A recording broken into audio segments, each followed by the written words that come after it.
Oi galera do YouTube, hoje vamos aprender como fazer o dragão Coco.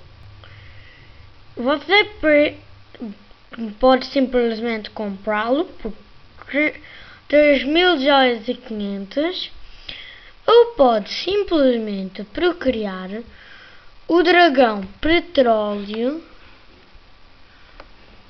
que é este aqui.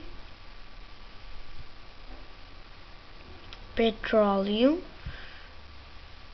este, com o dragão Namo, e vai procriar assim. Você vai meter o dragão petróleo e agora você vai procurar o dragão lama, este aqui.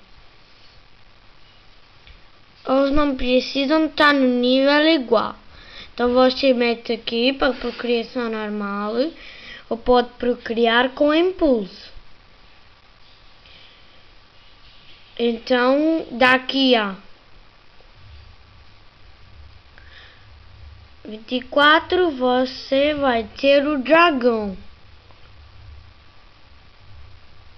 Adeus!